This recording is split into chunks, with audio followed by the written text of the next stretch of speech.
Ever lost your cool with someone, and then spent ages wondering why you couldn't control yourself? That moment when you explode at a difficult person, and then feel that silent ache inside. That heavy feeling, knowing your words cut deeper than you intended. If you've been there, you're definitely not alone. Today, I'm going to share something that Eckhart Tolle understood about this cycle. Something that could completely change how you deal with challenging people. The truth is, losing your cool isn't a character flaw. It's not just a lack of self-control. There's something much deeper happening inside of you.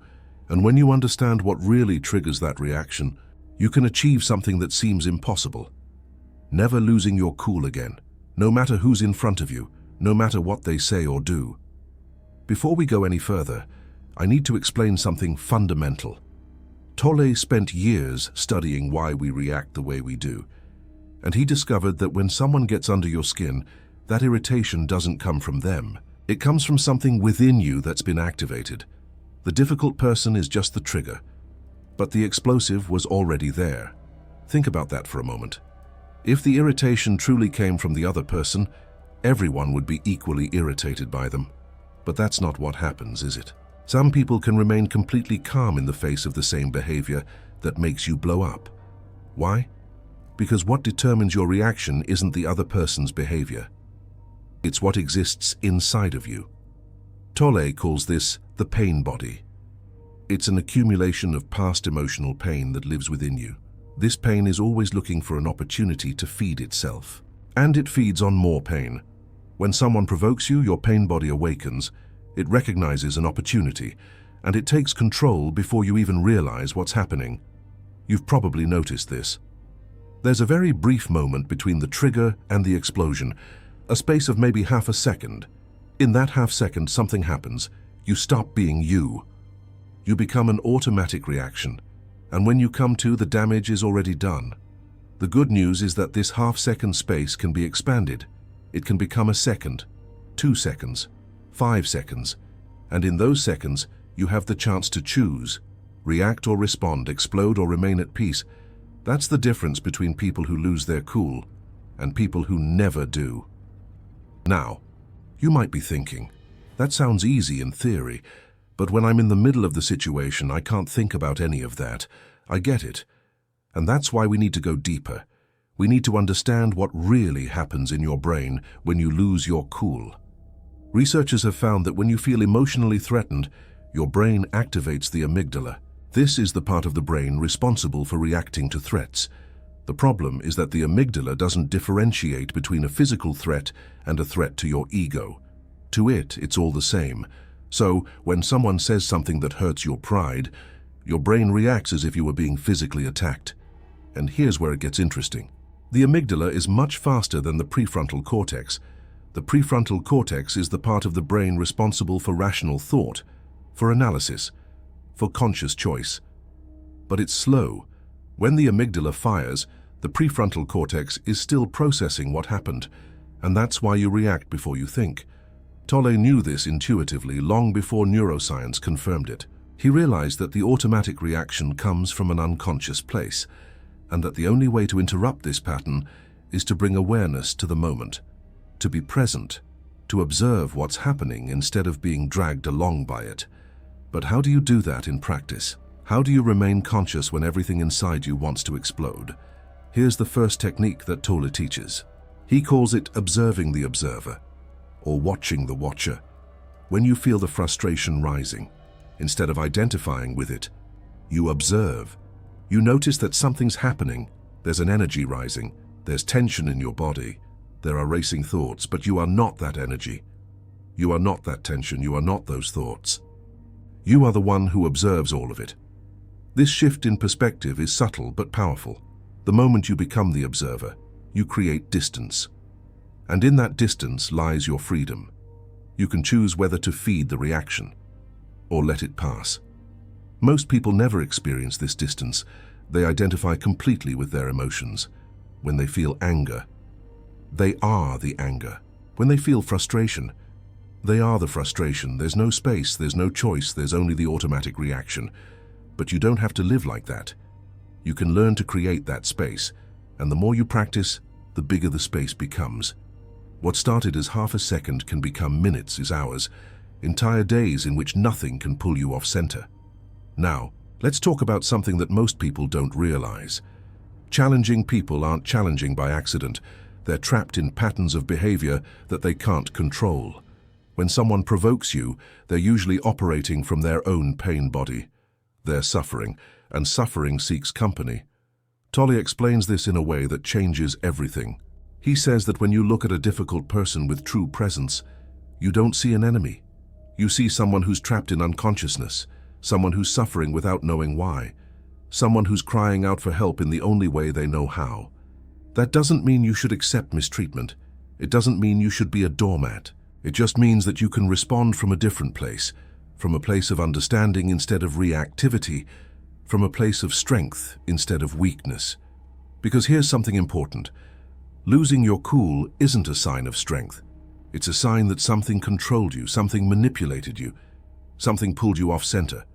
True strength lies in remaining unperturbed, in observing the storm without being swept away by it. Let me tell you something that Tolle discovered about the ego. The ego has a constant need to be right, to be superior, to win. And when someone challenges the ego, that threat is felt as a matter of life or death. That's why the reaction is so intense. Have you ever noticed that the most insignificant things can irritate you deeply? Someone cutting in line, a silly comment, a door slamming. The reaction seems disproportionate because it's not about the situation. It's about the ego feeling threatened. Tolle has a phrase that sums this up perfectly. Nothing strengthens the ego more than being right. And to be right, someone needs to be wrong. This is the ego's eternal game. It needs conflict to exist. It needs opposition to define itself. When you truly understand this, you stop playing the game. You realize you don't need to be right all the time.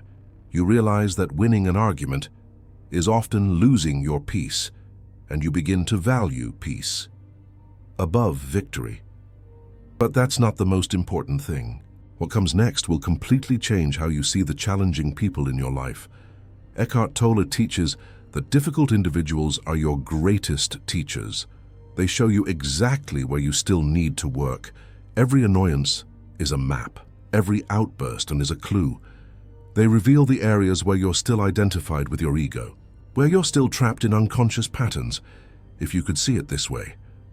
Even for a moment, if you could thank the person who irritates you for showing you something about yourself, something that was hidden, something that needed to surface to be healed. This doesn't mean the other person is right.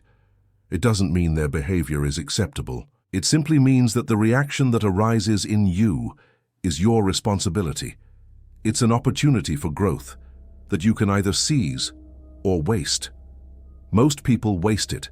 They blame the other person. They justify their anger. They feed the resentment. And they remain trapped in the same pattern, year after year. The same fights, the same frustrations, the same outbursts, followed by regret. But you don't have to be that way. You can use each irritation as a doorway to greater awareness, each challenging person as a mirror that reveals what still needs to be integrated within you. Now, let me show you the second technique that Tolle teaches. He calls it non-resistance. Most people, when they encounter a difficult individual, enter resistance mode. They shut down, they tense their body, they prepare their defenses. And this resistance is exactly what fuels the conflict. Tolle says that what you resist persists. The more you fight against something, the more power you give it. The more you resist the difficult individual, the more difficult they seem to become. Non-resistance doesn't mean passivity. It doesn't mean accepting everything. It simply means not fighting internally. It means letting the person be who they are, without needing them to change for you to be at peace. This is revolutionary, because most people link their peace to the behavior of others. They can only be calmer if others behave a certain way. That's giving all the power away. That's living like a puppet, whose strings are pulled by anyone. True freedom is when your peace doesn't depend on anything external, when you can be calm, in the middle of chaos, when you can smile internally, even when someone is yelling in your face. You might be thinking, that sounds nice, but how do I do that in practice? I'm going to give you an exercise that you can start using today. It's simple, but incredibly powerful. The next time you feel the frustration rising, stop. Don't say anything, don't do anything, just breathe. Feel your feet on the ground, feel the weight of your body. This brings you immediately into the present moment. While you breathe, observe the irritation. Where is it in your body? In your chest? In your stomach? In your throat? Just observe. Don't try to change it. Don't try to get rid of it, just see it. The simple act of observing changes everything, because when you observe, you're no longer the emotion. You're the consciousness that observes the emotion, and in that space, the emotion begins to lose power. It might seem strange at first. You might feel like you want to react. You might feel like you're holding something back that needs to come out. But if you continue observing, you'll notice something interesting. The irritation has a peak. It rises. And if you don't feed it, it goes down on its own, naturally. This happens because emotions are energy, and energy needs fuel to continue. The fuel is your thoughts. When you stop thinking about the situation, when you stop mentally replaying what the person said, the emotion has nothing to sustain it. Remember when I talked about the pain body at the beginning of the video? Here's the connection. The pain body needs you to think. It needs you to feed the story, to mentally replay the offense, to imagine responses you should have given, to build a case against the person. When you stop doing that, you cut off the energy supply. The pain body can't feed, and it goes back to sleep until the next time. With practice, the intervals between the activations of the pain body become longer, and the activations become weaker. Until one day, you realize that what used to enrage you now barely affects you. The same person, the same behavior, but a completely different reaction. That's freedom. That's what it means to be awake. It's not that the difficult individuals disappear from your life, it's that they lose their power over you. If this video is helping you understand why you react in certain ways, and if you want me to keep bringing this type of content, the super thanks is a way for you to say, this made a difference to me. Every support helps me continue this work. Now let me give you the third and final technique. This is the most advanced and the most transformative. Tolle calls it seeing beyond form. When you look at a difficult individual, you usually see the form, the behavior, the words, the actions, and you react to that form. But Tolle teaches that behind every form, there's an essence, a consciousness, a presence. When you can see that essence behind the form, something magical happens. You no longer see an enemy. You see another human being who is suffering, who is trapped, who is doing the best they can with the level of consciousness they have. This isn't romanticizing bad behavior. It isn't justifying it. It's simply seeing the deeper reality. And from that vision arises a natural compassion, not forced, not fake, a real compassion that is born from understanding.